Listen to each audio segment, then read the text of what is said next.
Dear पिला माने आज आम आलोचना करबा इग्नो बीएड एंट्रांस रो किछि जनरल अवेयरनेस क्वेश्चन। तबे first question, IGNOU was established in option A 1980, option B 1985, option C 1990, option D 1975। तबे इग्नोटा केबे प्रतिष्ठित होइथिला? राइट आंसर हे जिवो 1985 1985।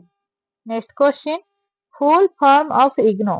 Option A Indian global national open university, option B Indira Gandhi national open university, option C Indian general national open university, option D international global open university. तेबे right answer हे जिवो Indira Gandhi national open university, Indira Gandhi मुक्त विश्वविद्यालय।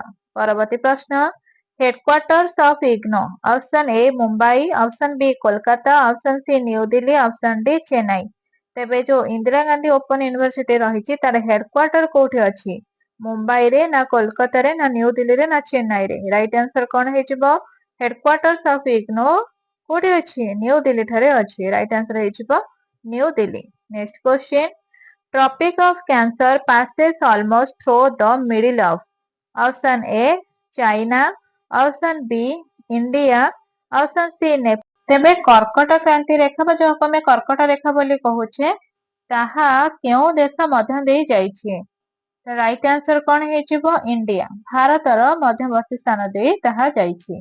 परवर्ती प्रश्न, latitude of tropic of cancer. Option A 0 degree, option B 23.1/2 degree north, option C 66.1/2 degree north, option D 90 degree north. तेबे latitude हैला कोन? अक्षांश। तेबे कर्कट रेखार अक्षांश केते? 23.1/2 डिग्री उत्तर। परवर्ती प्रश्न, number of Indian states crossed by tropic of cancer.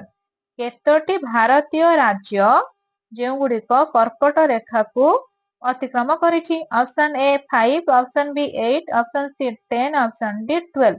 तबे राइट आंसर कोन हे जिवो? केतोटी राज्य रहिछि? 8टी राज्य रहिछि जे कर्कट रेखा मध्यवर्ती देई गति करूछि। परवर्ती प्रश्न, income tax in India is levied by. Option A state government, option B central government, option C local bodies, option D RBI. तो जो हमर इनकम टैक्स रहिछि हमें दउछे ताहा काहा द्वारा ए सब जिनिस कार्यकारी करा जाउछि? राइट आंसर होछि सेंट्रल गवर्नमेंट। तेणु एटा होछि केंद्र सरकारक द्वारा ए सब जिनिस कार्यकारी हेउछि। परवर्ती प्रश्न, income tax act was passed in. Option A 1950, option B 1961, option C 1975, option D 1985। तबे जो इनकम टैक्स रो अधिनियमटा केबे पालित करा जाइथिला? राइट आंसर हे जिवो 1961। तेणु 1961 मसिया हमर आरंभ हैला इनकम टैक्स व्यवस्था। परवर्ती प्रश्न, PAN stands for what? Option A permanent account number, option B personal account number, option C public account number, option D private account number. तेबे हमें जो पैन कार्ड व्यवहार करूचे पैन टा कहा पई व्यवहार करा जाउची? तार फुल फॉर्म कोन हबो? Permanent account number. मने रखंतु परमानेंट अकाउंट नंबर। परवर्ती प्रश्न, loans given by banks are called. Option A liabilities, option B assets, option C capital, option D expenses.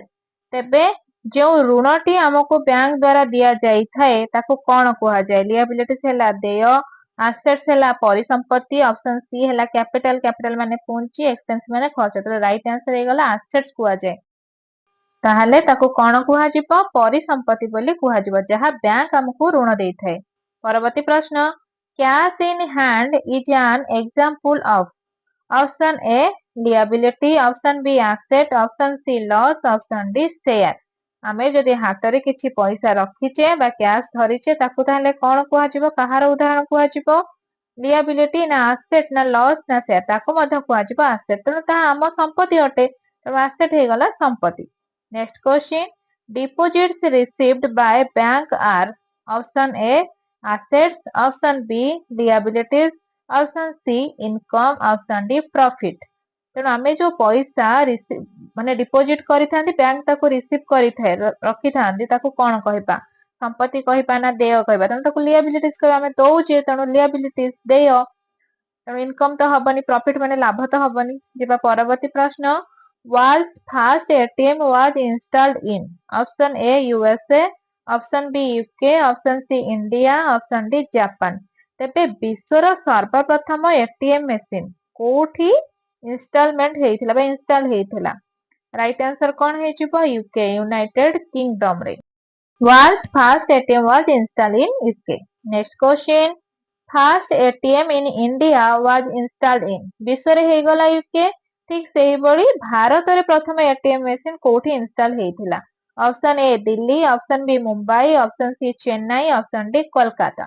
ତେଣୁ first ATM in India was installed in Mumbai.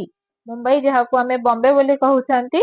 ତେଣୁ first ATM କୋଉଠି ଥିଲା? ମୁମ୍ବାଇ। ଆମ ଦେଶ କଥା ଯଦି Mumbai. Next question. First ATM in India was set up by option A SBI, option B HSBC, option C ICICI bank, option D RBI bank. ତେଣୁ ପ୍ରଥମ ATM machine କେଉଁ ବ୍ୟାଙ୍କ ଦ୍ଵାରା ସେଟଅପ୍ କରାଯାଇଥିଲା? ରାଇଟ ଆନ୍ସର କଣ ହେଇଯିବ? HSBC, ଯୋଉଟାର full form କଣ ହେଇଯିବ? Hong Kong and Shanghai banking corporation limited. ଯିବା next question. Kharif crops are sown in when? Option A winter, option B rainy season, option C summer, option D ଅଟମନ୍। ତେବେ ଖରିଫ ଫସଲଟା କେବେ ବୁଣା ଯାଇଥାଏ? ଶୀତ ଋତୁରେ ନା ବର୍ଷା ଋତୁରେ ନା ଗ୍ରୀଷ୍ମ ଋତୁରେ ନା ଶରତ ଋତୁରେ? କେଉଁ ଋତୁରେ? ରେନି ସିଜନ, ବର୍ଷା ଋତୁରେ ହିଁ ଖରିଫ ଫସଲ ବୁଣା ଯାଇଥାଏ। ପରବର୍ତ୍ତୀ ପ୍ରଶ୍ନ। Example of kharif crop. Option A wheat, option B barley, option C rice, option D gram. ତେବେ ଖରିଫ ଫସଲର ଗୋଟେ ଉଦାହରଣ ଏମାନଙ୍କ ମଧ୍ୟରୁ କେଉଁଟି? Example of kharif crops. Kharif ଫସଲ ଆମେ ଜାଣିଲେ ଯୋଉଟା କି ବର୍ଷା ଋତୁରେ ବୁଣା ଯାଇଥାଏ। ତେଣୁ ରାଇଟ ଆନ୍ସର କଣ ହେଇଯିବ? ରାଇସ୍। ତେଣୁ ଧାନ ହେଉଛି ଏକ ଖରିଫ ଫସଲର ଉଦାହରଣ। ତେବେ ଦେଖିଦବା କି ପଏଣ୍ଟ ସବୁ କଣ ରହିଛି। ତେବେ ଖରିଫ ଫସଲ ଜୁନ ଏବଂ ଜୁଲାଇ ମାସରେ ବୁଣା ଯାଇଥାଏ ଏବଂ ସେପ୍ଟେମ୍ବରରୁ ଅକ୍ଟୋବର ମାସ ଭିତରେ ଅମଳ କରାଯାଇଥାଏ। କିପରି କ୍ଲାଇମେଟ ହେଇଥିବ? ହଟ୍ ଆଣ୍ଡ ୱେଟ୍ କ୍ଲାଇମେଟ ଦରକାର। ତେବେ ଧାନକୁ ଛାଡିଦେଲେ ଆଉ କଣ ରହିଛି? Maize, cotton, jowar, bajra, soybean, groundnut, ଏସବୁ ଗୁଡିକ ହେଉଛି ଖରିଫ ଫସଲ। ଯିବା ପରବର୍ତ୍ତୀ ପ୍ରଶ୍ନ। Rabi crops are harvested in option A spring, option B summer, option C winter, option D rainy season. ତେବେ ରବି ଫସଲ କେବେ ଅମଳ କରାଯାଇଥାଏ? ପ୍ରଶ୍ନ ପଚାରିଛି କେବେ ଅମଳ କରାଯାଇଥାଏ। ଏଠି ଯଦି ସୋନ୍ ହେଇଥାନ୍ତା ତାହେଲେ ଅଲଗା ହେଇଥାନ୍ତା। ତେବେ ଯଦି ଏଠି ହାର୍ଭେଷ୍ଟ ପଚାରିଛି ତ କଣ ହବ? ଏଇଟା ହେଇଯିବ ଆମର ସମରରେ। ଯିବା ପରବର୍ତ୍ତୀ ପ୍ରଶ୍ନ। Example of rabi crop. ତେବେ ରବି ଫସଲର ଏମାନଙ୍କ ମଧ୍ୟରେ କେଉଁଟି ଏକ ଉଦାହରଣ ଅଟେ? Rice, maize, wheat or jute. ତେଣୁ ଦେଖିଦିଅନ୍ତୁ ରବି ଫସଲ କହିଲେ ଆମେ କଣ ବୁଝନ୍ତି? ଯେଉଁଗୁଡିକ ଆମେ ଶୀତ ଋତୁରେ ମାନେ ଶରତ ଋତୁରେ ଆମେ ଲଗେଇଥାନ୍ତି, ଗ୍ରୀଷ୍ମ ଋତୁରେ ଆମେ ତାକୁ ଅମଳ କରିଥାନ୍ତି। ତେବେ ତା ଭିତରୁ ଗୋଟେ ଉଦାହରଣ ହେଇଯିବ କୋଉଠି? ହ୍ୱେଟ୍ ବା ଗହମ। ତେବେ ଆସନ୍ତୁ ନଜର ପକେଇଥିବା କି ପଏଣ୍ଟ ସବୁ କଣ ରହିଛି। ରବି ଫସଲ କେବେ ବୁଣା ଯାଇଥାଏ? ଅକ୍ଟୋବରରୁ ଡିସେମ୍ବର ଭିତରେ ବୁଣା ଯାଇଥାଏ। ହାର୍ଭେଷ୍ଟିଂ କେତେବେଳେ କରାଯାଇଥାଏ? ଅମଳ ମାର୍ଚ୍ଚରୁ ଏପ୍ରିଲ ମଧ୍ୟରେ। ତେବେ ଏଥିପାଇଁ କି ଟିକେ ବେଶୀ କମ ଆମର ରେନଫଲ ଦରକାର, ଖାଲି ଛିଞ୍ଚନ ହେଇଗଲେ ହେଇଯିବ। ତାର ଉଦାହରଣ ସବୁ କଣ ହେଇପାରିବ? ୱେଟ୍, ବାର୍ଲି, ମଷ୍ଟାର୍ଡ, ଗ୍ରାମ, ପିସ୍, ଲିନସିଡ୍, ଏଗୁଡିକ ସବୁ ଆମର ହେଇଗଲା ରବି ଫସଲ। ପରବର୍ତ୍ତୀ ପ୍ରଶ୍ନ। ପଞ୍ଚାୟତି ରାଜ introduced in India in option A 1950, option B 1952, option C 1959, option D 1965। ଯଦି ପଞ୍ଚାୟତି ରାଜ ଆମର ଦେଖାଯାଏ ବା ସ୍ୱାୟତ୍ତ ଶାସନ ବ୍ୟବସ୍ଥା, ତାହା କେବେ ଆମ ଦେଶ ଭାରତରେ ଆରମ୍ଭ ହେଇଥିଲା ବା ପ୍ରସ୍ତାବିତ ହୋଇଥିଲା? ରାଇଟ ଆନ୍ସର ହେଇଯିବ 1959। ପରବର୍ତ୍ତୀ ପ୍ରଶ୍ନ। Three tier Panchayati Raj includes option A village, block, district, option B state, district, city, option C village, city, state ନା option D block, state, center। ଯଦି थ्री टायर पंचायत ରାଜ ଦେଖିବା ତେବେ କାହାକୁ କାହାକୁ ନେଇକି ଗଠିତ? ରାଇଟ ଆନ୍ସର ହେଇଯିବ ପ୍ରଥମେ ହେଲା ଗ୍ରାମ, ଗ୍ରାମକୁ ନେଇ ବ୍ଲକ, ବ୍ଲକକୁ ନେଇକି ଜିଲ୍ଲା, ଭିଲେଜ, ବ୍ଲକ, ଡିଷ୍ଟ୍ରିକ୍ଟ। ପରବର୍ତ୍ତୀ ପ୍ରଶ୍ନ। Head of gram panchayat is option A collector, option B mukhiya ବା ସରପଞ୍ଚ, ଅପସନ ସି MLA ନା ଅପସନ ଡି MP। ତେବେ ଗ୍ରାମ ପଞ୍ଚାୟତର ମୁଖ୍ୟ କିଏ ଅଟନ୍ତି? ଗ୍ରାମ ପଞ୍ଚାୟତର ମୁଖିଆ ବୋଲି ଆମେ କାହାକୁ କହିଥାନ୍ତି? ରାଇଟ୍ ଆନ୍ସର କଣ ହେଇଯିବ? ସରପଞ୍ଚ। ତେଣୁ ଗ୍ରାମ ପଞ୍ଚାୟତର ମୁଖ୍ୟ ହେଲେ ସରପଞ୍ଚ। ପରବର୍ତ୍ତୀ ପ୍ରଶ୍ନ 73 constitutional amendment relates to option A education, option B Panchayati Raj, option C finance, option D defense। ତେବେ 73ତମ ସାମ୍ବିଧାନିକ ସଂଶୋଧନ କାହା ସମ୍ପର୍କିତ ସଂଶୋଧନ କରାଯାଇଥିଲା? ଶିକ୍ଷା ନା ପଞ୍ଚାୟତ ରାଜ ନା ଅର୍ଥ ନା ସୈନ୍ୟ ସାମନ୍ତ? ତେଣୁ ରାଇଟ୍ ଆନ୍ସର ହେଇଯିବ ପଞ୍ଚାୟତ ରାଜର ହେଇଥିଲା କଣ? ସଂଶୋଧନ କରାଯାଇଥିଲା। ପରବର୍ତ୍ତୀ ପ୍ରଶ୍ନ Lord William Banting ସର୍ଭଡ as governor general during option A 1828 ରୁ 1835, ଅପସନ ବି 1835 ରୁ 1842, ଅପସନ ସି 1805 ରୁ 1813, ଅପସନ ଡି 1857 ରୁ 1862।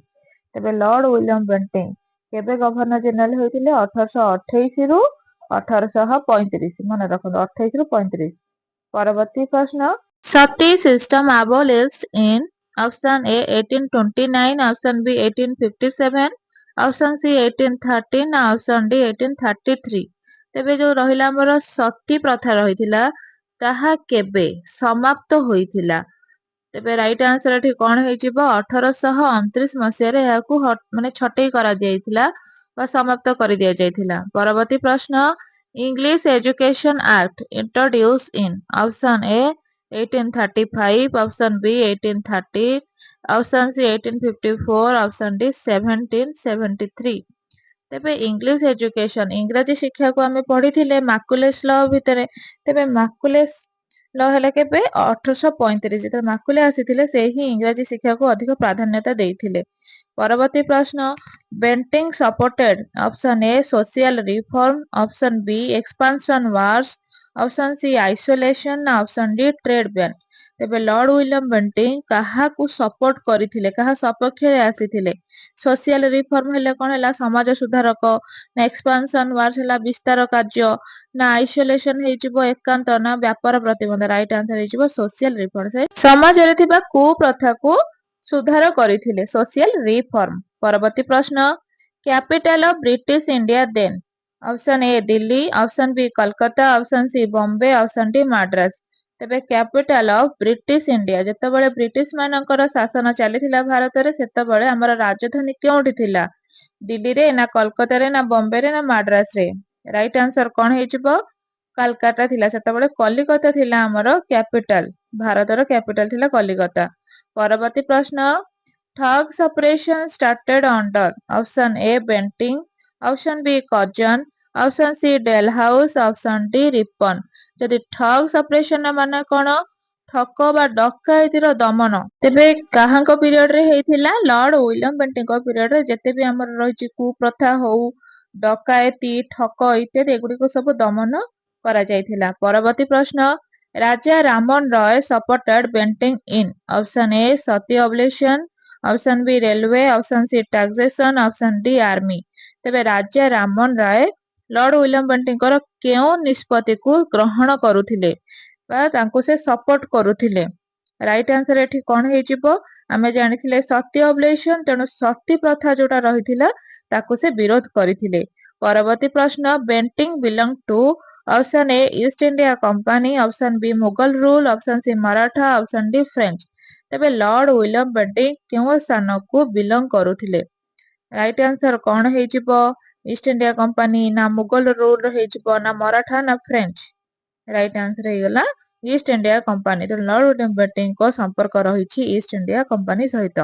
ପରବର୍ତ୍ତୀ ପ୍ରଶ୍ନ ଇଂଲିଶ ମେଡ ଅଫିସିଆଲ ଲାଙ୍ଗୁଏଜ ଇନ କୋର୍ଟସ ଆରାଉଣ୍ଡ ଅପସନ ଏ 1835, option B 1857, option C 99, option D 1773।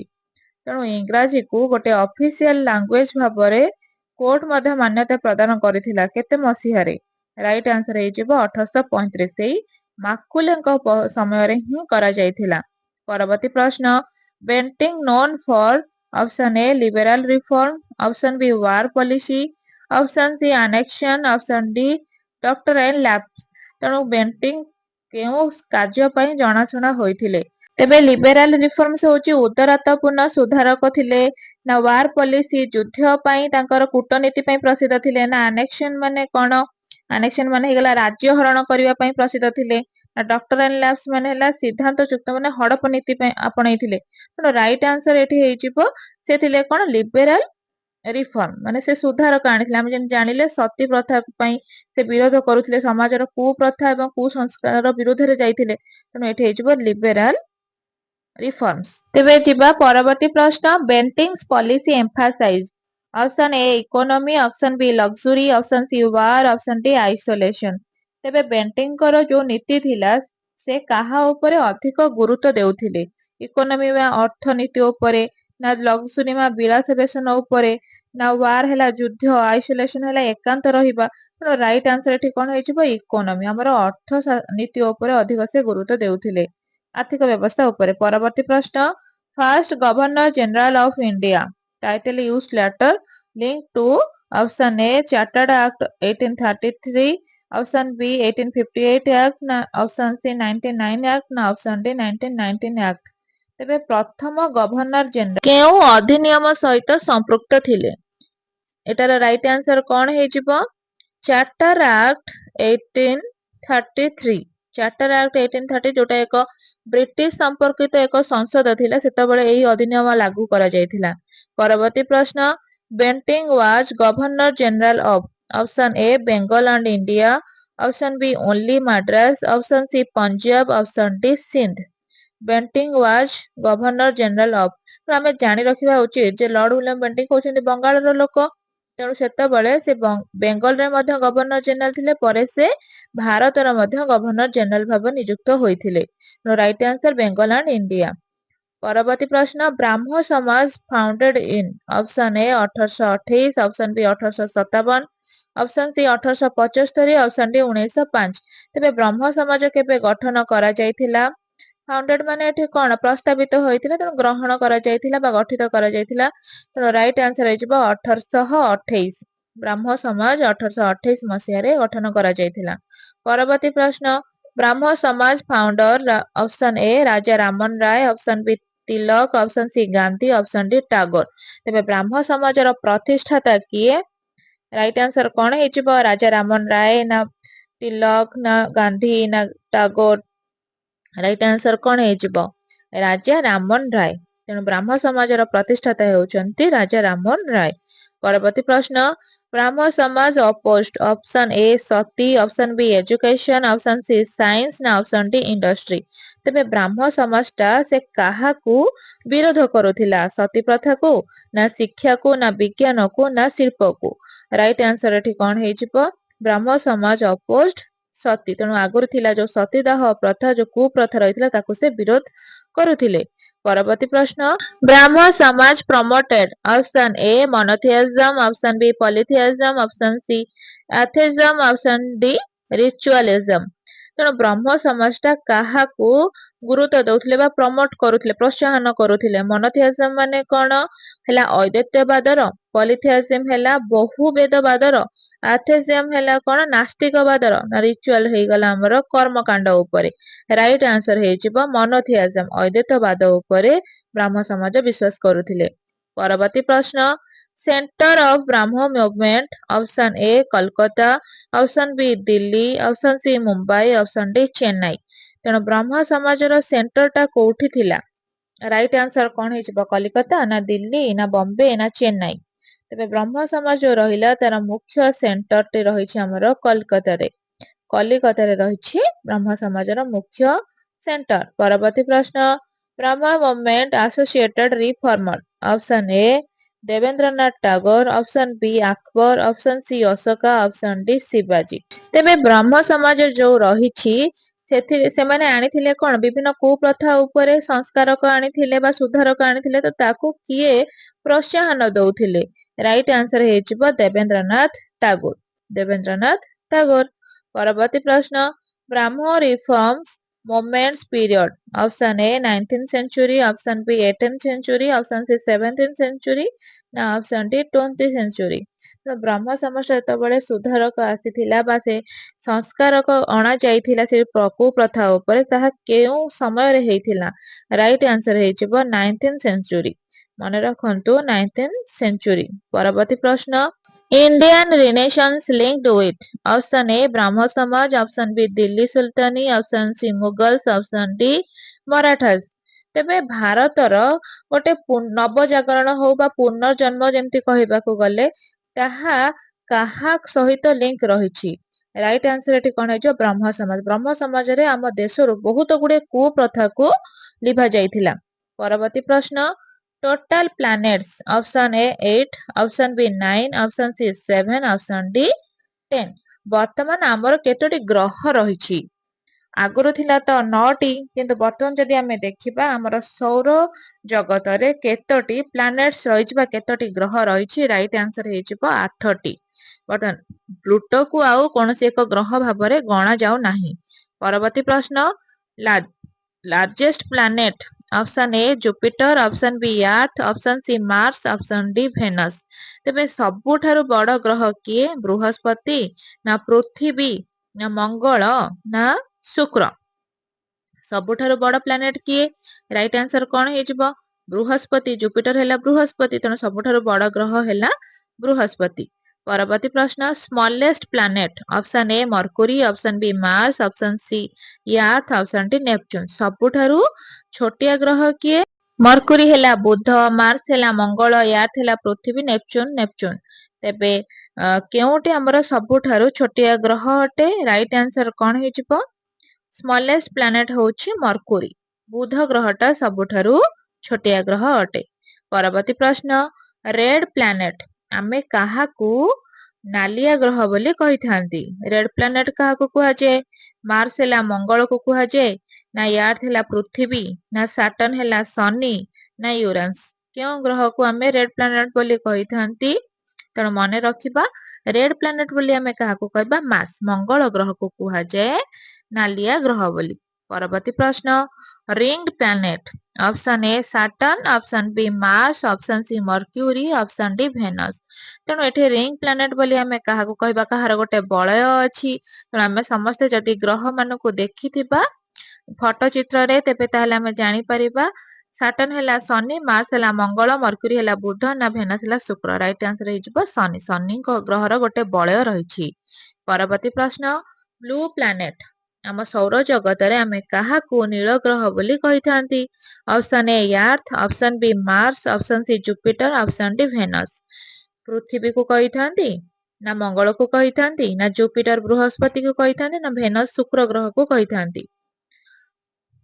तेबे कोटा राइट आंसर हे जिवो ब्लू प्लैनेट हमर के अर्थ। हां नील ग्रह बोली पृथ्वी को कुहा जाय। परवर्ती प्रश्न closest to sun option A Mercury, option B earth, option C Mars, option D Saturn. तेबे सूर्यंकर निकटवर्ती ग्रह केउटी मंगल ग्रह ना बुध ग्रह ना पृथ्वी ना शनि। मर्क्यूरी हेला कोन मर्क्यूरी हेला बुध, अर्थ हेला पृथ्वी, मार्स हेला मंगल, सैटर्न हेला शनि। तबे राइट आंसर हे गला मर्क्यूरी। बुध ग्रहटा सूर्यंकर बहुत निकटवर्ती ग्रह अटे। परवर्ती प्रश्न gas giant option A Jupiter, option B Mercury, option C Mars, option D Earth. तबे गैस जायंट माने कोन आमे जानि छे जोठी हमर विशेष करी बहुत हालुका गैस जेमति कि हाइड्रोजन गैस रहि जिवो। तेणु एई सब गैस गुडी को कोट भरपूर हेकी रहिछि। राइट आंसर हे जिवो जुपिटर। बृहस्पति ग्रह को गैस जायंट बोली कुहा जाय। परवर्ती प्रश्न Earth satellite option A moon, option B sun, option C Mars, option D Venus. तेबे पृथ्वीर गोटे उपग्रह बोली आमे काहाकू कहि थांती सूर्यंकु ना चंद्रंकु ना मंगलकु ना भेनस हेला शुक्रकु काहाकू आमे कहि थांती पृथ्वीर उपग्रह बोली। राइट आंसर हे जिवो मून। तेणु चंद्र को आमे कहि थांती पृथ्वीर उपग्रह बोली। परवर्ती प्रश्न Venus called option A morning star, option B red star, option C cold star, option C dwarf. तेणु भेनस बा शुक्र को आमे केउ ग्रह बोली आहुरी मध्य कहि थांती। तेणु शुक्रर बहुत महात्म्य रहिछि। तेणु शुक्र ग्रहटा को हमर इंपोर्टेंट रे नियंतु। शुक्र ग्रह को मॉर्निंग स्टार बोली कहि थांती, ग्रह मानकर भौणी बोली कहि थांती, उज्जवलतम ग्रह बोली कहि थांती। परवर्ती प्रश्न Uranus rotates option A sideways, option B normal, option C reverse orbit, option D no spin. तेबे यूरानस ग्रहटी किपरि भाबरे गति करिथाय ସାଇଡ ୱେ ହେଲା ମାନେ କଣ ପାଖାପାଖି ଗତି କରିଥାଏ ନର୍ମାଲ ଯେମିତି ଯୋଉପରି ଭାବରେ ଗତି କରିବା କଥା କରିଥାଏ ନା ଓଲଟା ଗତି କରିଥାଏ ନା ଆଦୌ ଗତି କରିନଥାଏ। ତ ରାଇଟ ଆନ୍ସର ହେଇଯିବ ସାଇଡ ୱେଜ ପାଖରେ ପାଖରେ ଗତି କରିଥାଏ। ପରବର୍ତ୍ତୀ ପ୍ରଶ୍ନ ଆର୍ଥ ପୋଜିସନ ଫ୍ରମ ସନ୍ ପୃଥିବୀର ସ୍ଥିତିଟା ସୂର୍ଯ୍ୟଙ୍କ ଠାରୁ କେଉଁ ସ୍ଥାନରେ? Option A third, option B second, option C fourth, option D fifth. ଆମେ ଯଦି ମନେ ପକେଇବା ଧାଡିଟା କେମିତି ବୁଧ ଶୁକ୍ର ପୃଥିବୀ ମଙ୍ଗଳ, ତେଣୁ ଦେଖନ୍ତୁ ପୃଥିବୀର ସ୍ଥାନ କୋଉଠି ପଡିଲା? ତୃତୀୟରେ ପଡିଲା। ତ ରାଇଟ ଆନ୍ସର ହେଇଯିବ Earth position from sun is third. Next question, Neptune discovered in option A 1846, option B 1773, option C 99, option D 2000। ତେବେ ନେପଚୁନ ଏକ ଗ୍ରହ ବୋଲି କେବେ ଡିସ୍କଭର ହେଇଥିଲା ବା ଆବିଷ୍କାର କରାଯାଇଥିଲା? ରାଇଟ ଆନ୍ସର କଣ ହେଇଯିବ? ନେପଚୁନକୁ ଏକ ଗ୍ରହ ଭାବରେ କେବେ ଆବିଷ୍କାର କରାଯାଇଥିଲା? 1846 ମସିହାରେ। ମନେ ରଖନ୍ତୁ 1846। ପରବର୍ତ୍ତୀ ପ୍ରଶ୍ନ, planet with life, option A Earth, option B Mars, option C Venus, option D Saturn. ତେବେ ଏମିତି ଗୋଟେ ଗ୍ରହ ରହିଛି ଯୋଉଠି ଜୀବ ଜଗତ ସୃଷ୍ଟି ହେଇପାରିଛି, ତେଣୁ ଆମେ ମଧ୍ୟ ମଣିଷ। ତେବେ କୁହନ୍ତୁ ଆମେ କେଉଁ ପ୍ଲାନେଟରେ ଅଛନ୍ତି, କେଉଁ ଗ୍ରହରେ ଅଛନ୍ତି? ରାଇଟ ଆନ୍ସର କଣ ହେଇଯିବ? ରାଇଟ ଆନ୍ସର ହେଇଯିବ ୟାର୍ଥ। ତେଣୁ ପୃଥିବୀ ହଉଛି ଏପରି ଏକ ଗ୍ରହ ଯୋଉଠି ଜୀବ ଜଗତ ସମ୍ଭବ ହୋଇପାରିଛି। ପରବର୍ତ୍ତୀ ପ୍ରଶ୍ନ, asteroid belt between Mars, Jupiter, Earth, Mars ନା ଭେନସ, ଆର୍ଥ ନା ସାଟର୍ନ, ୟୁରାନ୍ସ। ତେଣୁ ଆଷ୍ଟ୍ରଏଡ ବେଲ୍ଟ କହିଲେ ପ୍ରଥମେ ଆମେ ଜାଣି ରଖିବା ଉଚିତ କାହାକୁ କୁହାଯାଏ ଆଷ୍ଟ୍ରଏଡ ବେଲ୍ଟ। ତେବେ ଗ୍ରହ ମଧ୍ୟରେ କିଛି ଛୋଟ ଛୋଟ ଅଂଶ ରହିଥାନ୍ତି ବା କ୍ଷୁଦ୍ର ଗ୍ରହ ରହିଥାନ୍ତି ଯୋଉମାନଙ୍କର କୌଣସି ପ୍ରତିକ୍ରିୟା ନଥାଏ, ତେଣୁ ସେଇଟା ହେଇଯିବ କୋଉଠି? ମାର୍ସ ଆଉ ଜୁପିଟର ମଧ୍ୟରେ, ମଙ୍ଗଳ ଆଉ ବୃହସ୍ପତି ମଧ୍ୟରେ ହିଁ ଏଇ ବଳୟଟା ଦେଖାଯାଏ ଯୋଉଠି ଛୋଟ ଛୋଟ କ୍ଷୁଦ୍ର ଗ୍ରହ ମାନେ ସବୁ ଦେଖାଯାଆନ୍ତି, ଯାହାକୁ ବୋନି ପ୍ଲାନେଟ ବୋଲି ମଧ୍ୟ କୁହାଯାଏ। ଯେମିତି କି ଆମର ରହିଲେ କଣ ହେଇଥିବ ବନି ମାନେ କଣ, ଯୋଉ ପୋଲିଓ ରୋଗୀ ଭଳିଆ ଯାହାକୁ ଆମେ କହୁଛେ ସମ୍ବୋଧନ କରୁଛେ, ତ ସେଇଭଳିଆ ଗ୍ରହ କିଛି ଅଛନ୍ତି ଯୋଉଗୁଡିକ ମଙ୍ଗଳ ଗ୍ରହ ଏବଂ ବୃହସ୍ପତି ଗ୍ରହ ମଧ୍ୟରେ ସେମାନେ ସବୁ ଦେଖିବାକୁ ମିଳିଥାନ୍ତି। ଯିବା ପରବର୍ତ୍ତୀ ପ୍ରଶ୍ନ, ତେବେ କୁହନ୍ତୁ Jupiter has option A great red spot, option B ice rings, option C life, option D oceans. ତେବେ ବୃହସ୍ପତି ଗ୍ରହ ମଧ୍ୟରେ କଣ ଦେଖିବାକୁ ମିଳେ? ଗ୍ରେଟ୍ ରେଡ୍ ସ୍ପଟ ଦେଖିବାକୁ ମିଳେ, ନା ବରଫର ବଳୟ ଦେଖିବାକୁ ମିଳେ, ନା ଜୀବନ ଦେଖିବାକୁ ମିଳେ, ନା ଓସେନ ସମୁଦ୍ର ଦେଖିବା ପାଇଁ ମିଳେ? ରାଇଟ ଆନ୍ସର ହେଇଯିବ ଗ୍ରେଟ୍ ରେଡ୍ ସ୍ପଟ ସବୁ ଦେଖିବା ପାଇଁ ମିଳେ, ବୃହତ ବୃହତ ନାଲି କଣ ସ୍ପଟ ସ୍ଥାନ।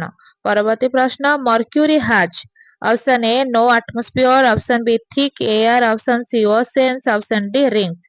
ମର୍କୁରୀର କଣ ଅଛି? ବୁଧ ଗ୍ରହରେ କଣ ଦେଖିବା ପାଇଁ ମିଳେ ବା ମିଳେ ନାହିଁ? ଗୋଟେ ବାୟୁମଣ୍ଡଳ ନାହିଁ, ନା ବହୁତ ମୋଟା ଆକାରରେ ବାୟୁମଣ୍ଡଳ ଅଛି, ନା ସମୁଦ୍ର ଦେଖିବାକୁ ମିଳେ, ନା ବଳୟ ଦେଖିବାକୁ ମିଳେ? ରାଇଟ ଆନ୍ସର ହେଇଯିବ नो ଆଟମସ୍ଫିୟର, ତେଣୁ ସେଠି କୌଣସି ବାୟୁମଣ୍ଡଳ ନାହିଁ। ପରବର୍ତ୍ତୀ ପ୍ରଶ୍ନ, venous hottest due to green house effect, option B ice, option C distance, option D water.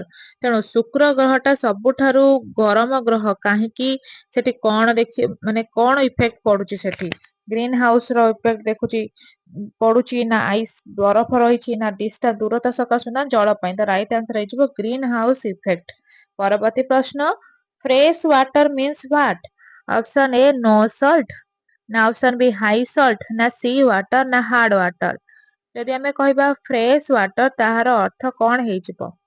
ମାନେ ଲୁଣ ନଥିବ ଯୋଉ ପାଣିରେ, ନା ବହୁତ ଲୁଣ ଥିବ, ନା ସମୁଦ୍ର ପାଣି କି କହିବା, ନା ହାର୍ଡ ୱାଟର କାହାକୁ କହିବା? ରାଇଟ ଆନ୍ସର ହେଇଯିବ fresh water means no salt, ଯୋଉଠି ଲୁଣ ଭାଗ ନଥିବ। Largest fresh water lake in world? Option A Superior, option B Dal, option C Wular, option D Nainital. ତେଣୁ ସବୁଠାରୁ ଲାର୍ଜେଷ୍ଟ ବଡ ଫ୍ରେଶ ୱାଟର ଲେକ୍ ମାନେ କଣ? ହ୍ରଦ। ତେଣୁ ସବୁଠାରୁ ବଡ ମଧୁର ଜଳର ହ୍ରଦ କେଉଁଠାରେ ଦେଖିବାକୁ ମିଳେ? ରାଇଟ ଆନ୍ସର ହେଇଗଲା ସୁପେରିୟର ଠାରେ ଦେଖିବା ପାଇଁ ମିଳେ, largest fresh water lake. Next question, largest fresh water lake in India? ସେଟା ତ ଗଲା ବିଶ୍ୱ କଥା, ଯଦି ଭାରତ ମଧ୍ୟରେ ଦେଖିବା କେଉଁଠି? ଅପସନ ଏ ୱାଲର, option B Dal, option C ସମ୍ବର, ଅପସନ ଡି ଚିଲିକା। ତେଣୁ କେଉଁ ହ୍ରଦଟି ମଧୁର ଜଳ ବିଶିଷ୍ଟ ଅଟେ ଭାରତ ମଧ୍ୟରେ? ତେବେ ରାଇଟ ଆନ୍ସର କଣ ହେଇଯିବ? ୱାଲାର। ତେଣୁ largest fresh water lake in India is Wular. ପରବର୍ତ୍ତୀ ପ୍ରଶ୍ନ, salt water lake India? Option A Sambhar, option B Wular, option C Dal, option D Loktak. ଯେମିତି ଆମର ଫ୍ରେଶ ୱାଟର ଗଲା ସେମିତି ଲୁଣି ଜଳ ବିଶିଷ୍ଟ ହ୍ରଦ କେଉଁଠି ଦେଖିବାକୁ ମିଳେ ତାହା ପୁଣି ଭାରତରେ। ଭାରତରେ କେଉଁଠି ଲୁଣି ଜଳ ପୂର୍ଣ୍ଣ ଆମକୁ ହ୍ରଦ ଦେଖିବା ପାଇଁ ମିଳେ? ରାଇଟ୍ ଆନ୍ସର କଣ ହେଇଯିବ? ସାମ୍ବର ଠାରେ ଦେଖିବାକୁ ମିଳେ ସଲ୍ଟ ୱାଟର ଲେକ୍, ଲୁଣିଆ ଜଳର ହ୍ରଦ। ପରବର୍ତ୍ତୀ ପ୍ରଶ୍ନ, Dal lake in dash. Option A Kashmir, option B Kerala, option C Gujarat, option D Assam. Dal lake ଟି ଆମେ ଯୋଉ ହ୍ରଦ କହୁଛେ ଡାଲ, ଏଇ ଯୋଉ ଡାର୍ଲିଂ ହ୍ରଦ ବି ମଧ୍ୟ ଆମେ କହୁଛେ, ତାହା କେଉଁଠାରେ ଦେଖିବା ପାଇଁ ମିଳେ? କାଶ୍ମୀର ନା କେରଲା ନା ଗୁଜରାଟ ନା ଆସାମ? ରାଇଟ୍ ଆନ୍ସର ହେଇଯିବ କାଶ୍ମୀରରେ। ତେଣୁ କାଶ୍ମୀରରେ ଦେଖାଯାଏ Dal lake. Next question, Loktak lake in dash. Option A Manipur, option B Kerala, option C MP, option D Goa. ତେବେ ଲୋକଟକ ମାନେ ହ୍ରଦଟି ଆମେ କେଉଁଠାରେ ଦେଖିବାକୁ ପାଇଥାନ୍ତି? ମଣିପୁର ନା କେରଲା ନା ମଧ୍ୟପ୍ରଦେଶ ନା ଗୋଆ? ରାଇଟ୍ ଆନ୍ସର କଣ ହେଇଯିବ? Loktak lake in Manipur. ତେଣୁ ମଣିପୁରରେ ଦେଖିବାକୁ ମିଳେ ଲୋକଟକ ଲେକ୍ ହ୍ରଦ। ପରବର୍ତ୍ତୀ ପ୍ରଶ୍ନ, fresh water mainly in. Option A glaciers, option B oceans, option C air, option D desert. ତେଣୁ ଆମର ମୁଖ୍ୟତଃ ଯେତିକି ମଧୁର ଜଳ ରହିଛି ତାହା କେଉଁଠାରେ ରହିଛି? ଗ୍ଲେସିୟର୍ସ ମାନେ ହିମ, ଯୋଉଠି ମାନେ ବରଫ ଗୁଡିକ ଗଦା ହେଇକି ରହିଛି। ଓସେନ ହେଲା ସମୁଦ୍ର, ଏୟାର ହେଲା ତ ବାୟୁମଣ୍ଡଳ, ଡେଜର୍ଟ ହେଲା ମରୁଭୂମି। ତ ରାଇଟ୍ ଆନ୍ସର ହେଇଯିବ ଗ୍ଲେସିୟର। ତେଣୁ ଆମେ ଦେଖିଥିବା ପାହାଡ ମାନଙ୍କ ଉପରେ ବୃହତ ବୃହତ ସବୁ ବରଫ ଖଣ୍ଡ ରହିଛି, ସେଗୁଡିକ ସବୁ ହେଲା ମଧୁର ଜଳ। ପରବର୍ତ୍ତୀ ପ୍ରଶ୍ନ, largest brackish lake India. Option A Chilika, option B Dal, option C Wular, option D Nainital. ତେବେ ଏଠାରେ ପ୍ରଥମେ ଜାଣି ରଖିବା ଉଚିତ ବ୍ରାକେଶ ର ଅର୍ଥଟା କଣ? ଗୋଟେ ତ ହେଲା ମଧୁର ଜଳ, ଗୋଟେ ହେଲା ଲୁଣି ଜଳ। ବ୍ରାକିସ ହଉଛି ମଧୁର ଜଳ ବା ଲୁଣି ଜଳର ମିଶ୍ରଣ ଜଳ। କେଉଁଠି ଦେଖିବାକୁ ମିଳେ? ରାଇଟ୍ ଆନ୍ସର ହେଇଯିବ ଇଣ୍ଡିଆ ଭିତରେ ଚିଲିକାରେ ହିଁ ଦେଖିବାକୁ ମିଳେ। ପରବର୍ତ୍ତୀ ପ୍ରଶ୍ନ, ଭେମନାଡ ଲେକ୍ ଇନ୍ ଡ୍ୟାଶ।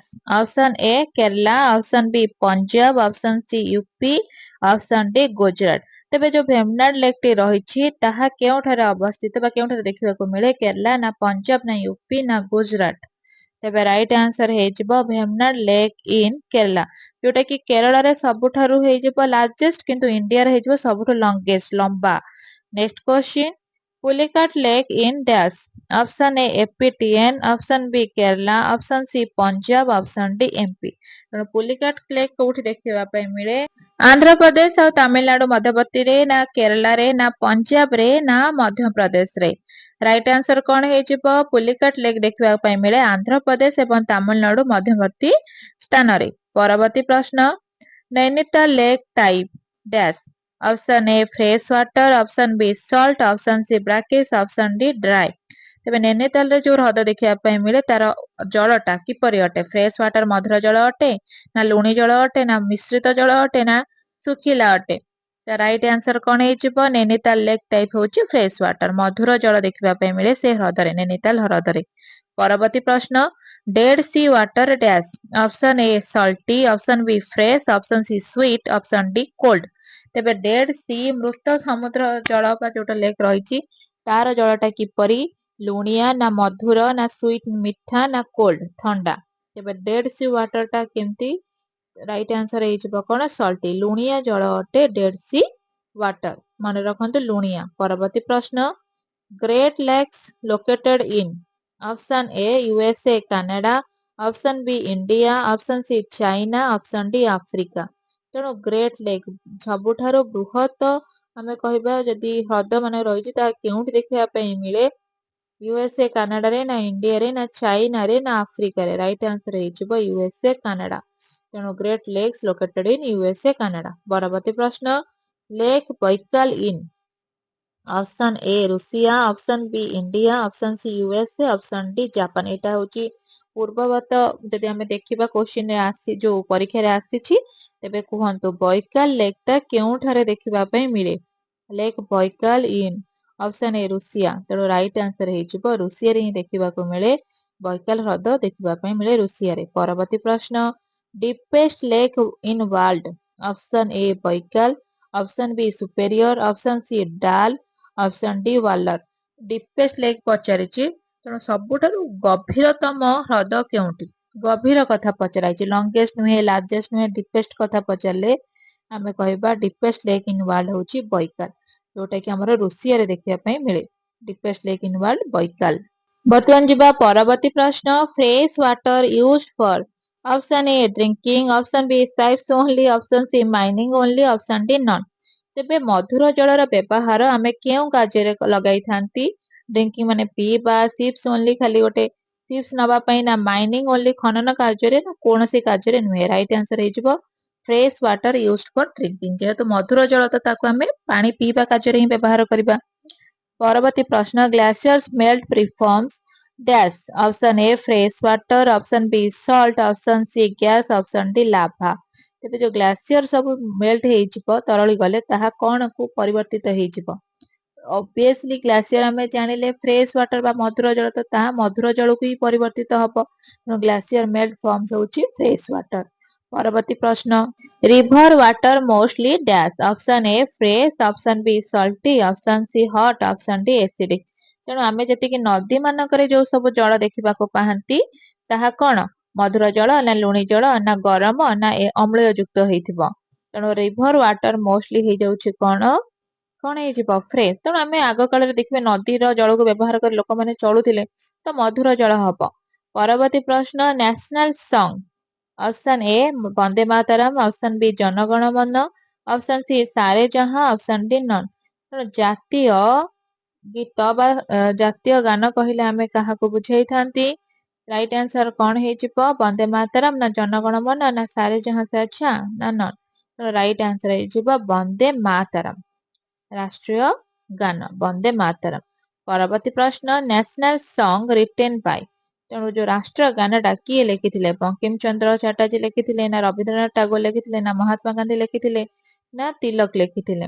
ତେଣୁ national song written by whom? Right answer କଣ ହେଇଯିବ? ଯଦି ଆମେ ଦେଖିବା ରାଷ୍ଟ୍ରୀୟ ଗାନ କିଏ ଲେଖିଥିଲେ, ତ ରାଇଟ୍ ଆନ୍ସର ହେଇଯିବ ବଙ୍କିମ ଚନ୍ଦ୍ର ଚାଟାର୍ଜୀ। ତେଣୁ ବଙ୍କିମ ଚନ୍ଦ୍ର ଚାଟାର୍ଜୀ। ପରବର୍ତ୍ତୀ ପ୍ରଶ୍ନ। ନ୍ୟାସନାଲ ଆନ୍ଥେମ୍, ଇଏ ଆସିଗଲା ଆମର ଜାତୀୟ ସଙ୍ଗୀତ। ତେଣୁ ଗୋଟିଏ ଥାଏ ରାଷ୍ଟ୍ରୀୟ ଗାନ, ଗୋଟେ ଥାଏ ରାଷ୍ଟ୍ରୀୟ ସଙ୍ଗୀତ। ତେଣୁ ନ୍ୟାସନାଲ ଆନ୍ଥେମ୍ ରାଇଟର କିଏ? ଅପସନ୍ ଏ ଟାଗୋର, ନା option B Nehru, option C Bose, ନା ଅପସନ୍ ଡି ରୟ। ତେଣୁ ରାଇଟ୍ ଆନ୍ସର ହେଇଯିବ କଣ? ନ୍ୟାସନାଲ ଆନ୍ଥେମ୍ କହିଲେ ଆମର ଜନଗଣ ମନ ଅଧି।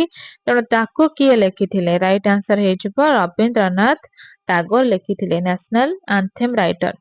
ପରବର୍ତ୍ତୀ ପ୍ରଶ୍ନ।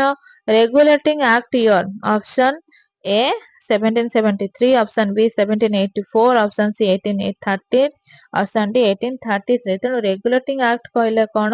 ଯାହା ଏକ ଅଧିନିୟମଟି କେତେବେଳେ ସମୟରେ ତାହା କରାଯାଇଥିଲା? ବ୍ରିଟିଶ ମାନଙ୍କ ସରକାର ଯେତେବେଳେ ଚାଲିଥିଲା, ସେମାନେ କଣ କରୁଥିଲେ? ବିଭିନ୍ନ କମ୍ପାନୀ ମାନଙ୍କୁ ମାନେ କଣ ନିଜ ଅକ୍ତିଆରରେ ନବା ପାଇଁ, ଗତିବିଧିକୁ ଲକ୍ଷ୍ୟ କରିବା ପାଇଁ ଏଇ ଆକ୍ଟଟି କରିଥିଲେ। ପରବର୍ତ୍ତୀ ପ୍ରଶ୍ନ। Regulating act year, first governor general, option A Warren Hastings, option B Cornwallis, option C Curzon, option D Ripon. ତେଣୁ ରେଗୁଲେଟିଂ ଆକ୍ଟ ଯେତେବେଳେ ଆମର ଲାଗିଥିଲା 1773ରେ, ସେତେବେଳେ ପ୍ରଥମ ଗଭର୍ଣ୍ଣର ଜେନେରାଲ କିଏ ଥିଲେ? ଯେତେକ ସବୁ ରହିଲା କମ୍ପାନୀ ଆମର ଗଠିତ ଥିଲା ତାର ଗତିବିଧିକୁ ଲକ୍ଷ୍ୟ କରିବା ପାଇଁ, ତେଣୁ ରହିଲେ ୱାରେନ୍ ହାଷ୍ଟିଙ୍ଗ। ମନେ ରଖନ୍ତୁ ୱାରେନ୍ ହାଷ୍ଟିଙ୍ଗ। ପରବର୍ତ୍ତୀ ପ୍ରଶ୍ନ। Regulating act year, M of regulating act, control company, option B education, option C war, option D trade. ତେଣୁ ଏଠି ଆମେ କହିଲେ 1773 ମସିହାରେ ଯେତେବେଳେ ରେଗୁଲେଟିଂ ଆକ୍ଟ ବା ଅଧିନିୟମ ଲାଗିଲା ଆମର, ସେତେବେଳେ ତାର ମୁଖ୍ୟ ଉଦ୍ଦେଶ୍ୟ କଣ ଥିଲା? Control company. ସେ କମ୍ପାନୀ ମାନଙ୍କର ସବୁ ଗତିବିଧିକୁ ଲକ୍ଷ୍ୟ କରିବା ପାଇଁ ହେଇଥିଲା। Right answer. ପରବର୍ତ୍ତୀ ପ୍ରଶ୍ନ। Parliament reforms year, option A 1909, option B 1919, option C 1935, option D 1858। ତେବେ ପାର୍ଲିମେଣ୍ଟ ଆଇନଟା କେବେ ଆସିଥିଲା? 1909ରେ, ନା 1919ରେ, ନା 1935ରେ, ନା 1858ରେ? ଯଦି ଆମେ ମନେ ରଖିବା ବା ମନେ ପକେଇବା, ପାର୍ଲିମେଣ୍ଟ ଆଇନଟା ଆମର କେବେ ଆସିଲା? 1909 ମସିହାରେ ହିଁ ହୋଇଥିଲା, 1909। ପରବର୍ତ୍ତୀ ପ୍ରଶ୍ନ। Parliament introduce, option A separate electorate, option B GST, option C panchayat, option D RTE.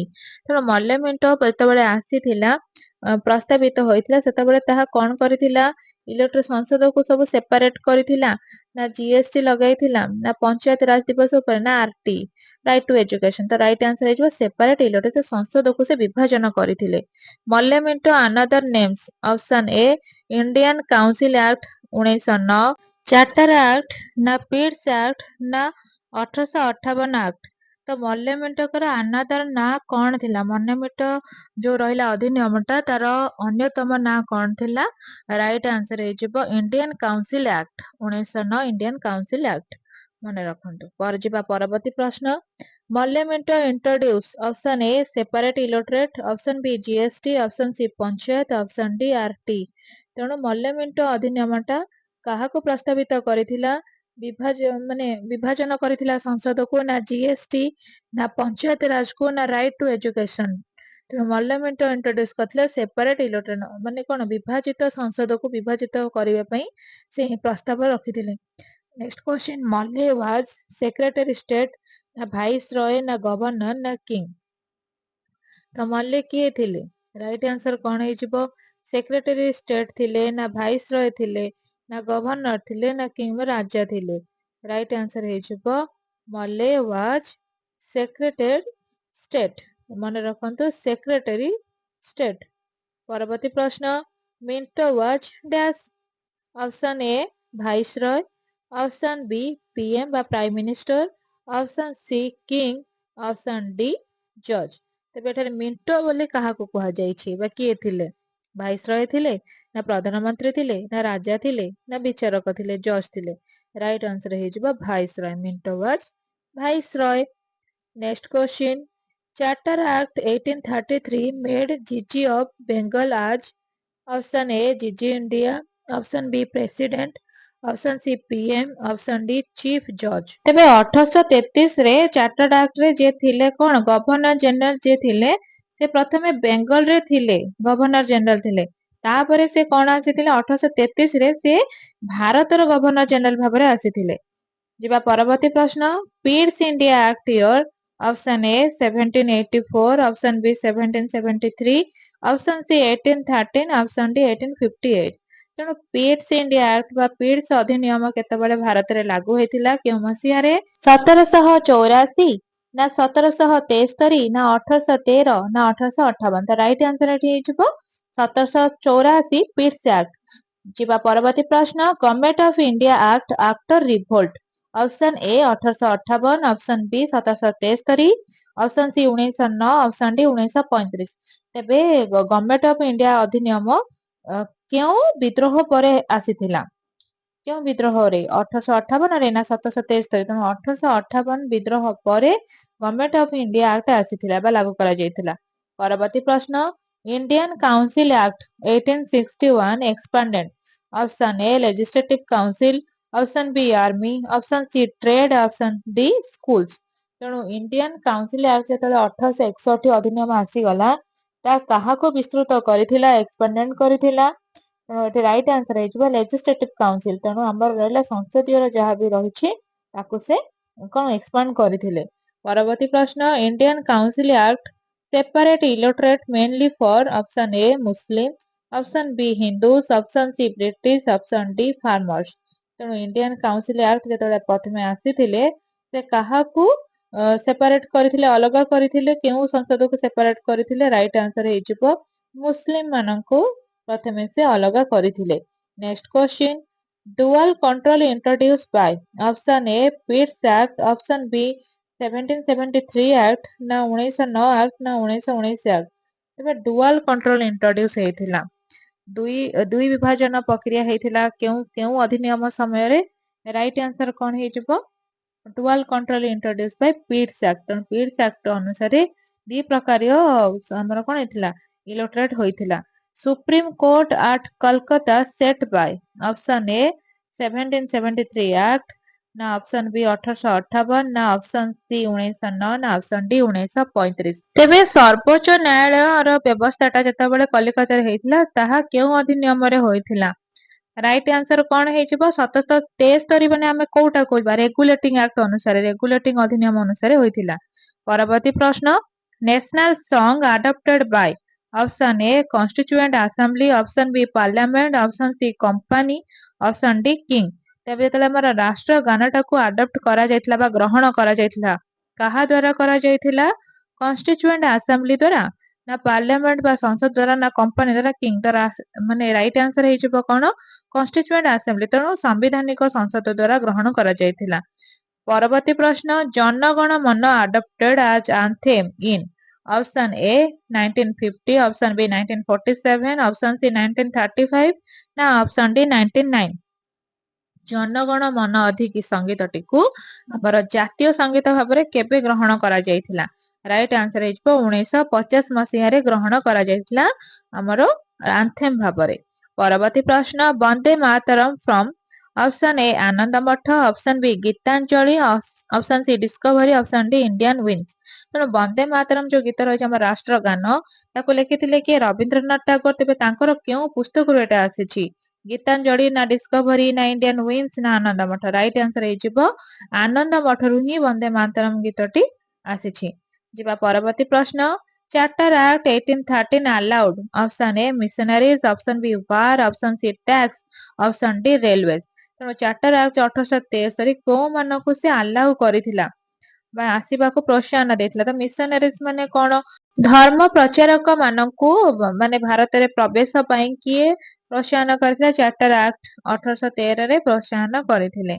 जिबा हमर परवर्ती प्रश्न charter act 1853 introduce option A open competition, option B GST, option C वोटेज, ऑप्शन डी यूपीएससी ओनली। तेणु चार्टर एक्ट रे 1853 मसीह जो charter act रही काहाकू introduce प्रस्तावित करथिले? ओपन कंपटीशन ना जीएसटी लागि परिबो ना वोटेज? तो राइट आंसर तुमर हेजिबो ओपन कंपटीशन। मुखा मुही हमर कंपटीशन हबाकू से प्रोत्साहन करथिले। Next question government India act 1999 known as option A Montagu Chelmsford, option B Morley Minto, option C Pitt's, option D regulating. Regulating तो हला हमर केबे 1773, पिट्स तो नुहे, मॉल्यमेंटो तो नुहे। राइट आंसर हेजिबो Montagu Chelmsford act. Government India act को कोन कला? Montagu Chelmsford. परवर्ती प्रश्न first census India option A 1872, option B 1773, option C 1857, option D 1909। तेणु प्रथम जनगणना केबे हेतिला भारत रे? सेंसस। तेणु प्रथम जनगणना भारत रे केबे हेतिला? राइट आंसर कोन हेजिबो 1862 मसीहा रे भारत रे प्रथम जनगणना होइथिला। परवर्ती प्रश्न East India company rule ended option A 1858, option B 1773, option C 1909, option D 1935। East India company रो जो शासन थिला ताहा केबे शेष होइथिला? क्यों मसीहा रे शेष होइथिला? राइट आंसर हमर हेजिबो 1858 मसीहा रे ईस्ट इंडिया कंपनी रो रूल एंड हेइथिला बा शेष होइथिला। परवर्ती प्रश्न first viceroy India dash option A Canning, option B Curzon, option C Ripon, option D Bentinck. प्रथम वाइसरॉय इंडिया रो के थिले? भारत रो प्रथम वाइसरॉय के थिले? राइट आंसर कोन हेजिबो कैनिंग ना कर्जन ना रिपन ना बेंटिंग? राइट आंसर हे गला लॉर्ड कर्जन थिले प्रथम वाइसरॉय भारत रो। Next question British parliament first regulated company by option A regulating act, option B Pitt's act, option C charter act, option D 99 act. तेणु British parliament रे प्रथम थर पई regulated company by which act? Right answer हेजिबो जदि देखिबा regulating act. 1773 जदि हमें चार्टर एक्ट देखिबा तबे चार्टर एक्ट कोन? आगुरु ब्रिटिश संसद द्वारा जो ईस्ट इंडिया कंपनी आम देश रे शासन करुथिले तो से माने कोन करुथिले जो एक्ट लागि जे चार्टर एक्ट ताकू से 20 वर्ष को थरे रिन्यूअल करुथिले। तो 1793 रु आरंभ करी 1853 पर्यंत चलीथिला हमर चार्टर एक्ट। ता भितरे तीनटा अधिनियम आसीथिला 1813 रे गोटे, 1833 रे गोटे, 1853 रे गोटे। तो वीडियोटी को पॉज मारी कि आपण माने देखिदेबे केउ एक्ट रे कोन कोन सब परिवर्तित हेतिला। तेबे जदि मो वीडियो आपण मानको भल लागुଥାଏ तो निहाती भाबरे लाइक शेयर एवं कमेंट्स करिया को भूलिबेनी। चैनल को प्रथम थरा आसीथिले निहाती भाबरे सब्सक्राइब करि नेबे। रहुची देखा नेक्स्ट वीडियो रे।